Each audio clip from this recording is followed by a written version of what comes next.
I'm Haira Tunisa, student ID 6324021 from class 63 to 830, Accounting Information System, and beside me is my partner, Nirmala Nursantika, student ID 6324124, also from class 633 to 830, Accounting Information System.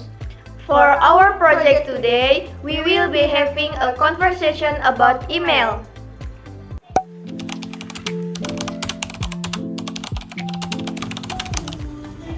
Hi Nisa, have you submitted the English assignment by email yet?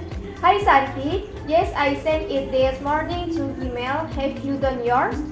Not yet. Honestly, I am a bit nervous. I'll never send a formal email before, and I'm afraid I may make a mistake. Don't worry, it's actually quite simple once you know the format.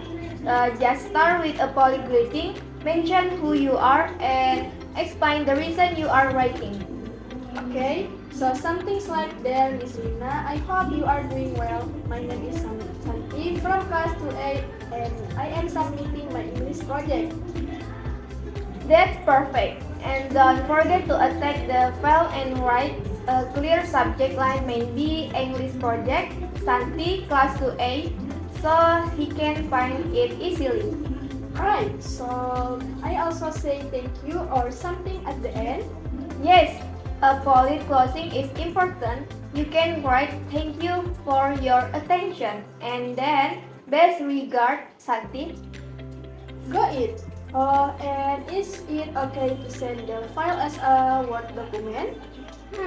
I recommend it using PDF. It keeps the format the same no matter what device we open it on. Word files can sometimes have the write-on. Thanks for the tips. I always wondered why people prefer PDF. Well, it looks more professional too, especially if you are applying for scholarship or internship. They almost always export PDF documents. Speaking of that, do you use your email load outside of campus sheet? Absolutely. I use it for signing up for webinars, online courses, and even shopping. You'd be surprised how often email is still used, even with so many social media apps around. Wow, I always thought email was kind of old-fashioned, but I use it still very useful. Oh, totally. In fact, email was invented in the early 1970s. The first message was sent by Ray Tomlinson, and he's the one who used the @ symbol for the first time. That's really interesting. I always wondered why our address looked like name at domain.com. Now I know. Yeah, and did you know that emails are still considered formal communication in professional settings?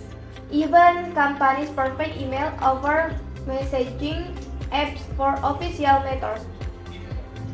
Good to know. I just learning how to write proper email is really a life skill too. Exactly, it's not just about passing this assignment, it's something you will use in your future career too. Lisa, what's the deadline for submitting it?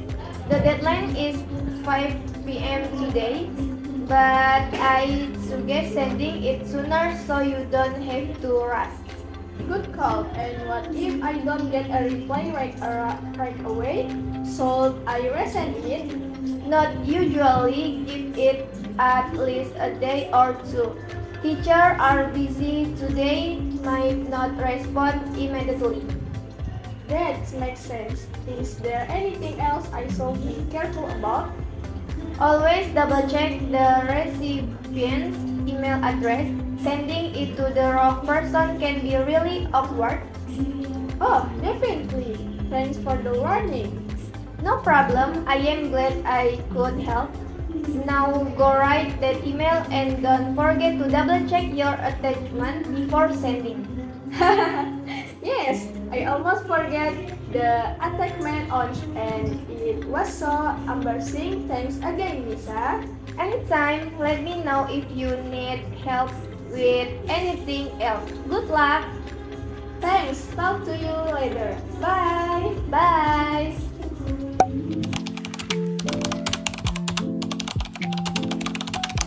And that wraps up our discussion on email. We hope our conversation today provided some useful insight and tips for everyone. Whether you are sending formal assignment or just communicating daily. Thanks for watching and we'll see you!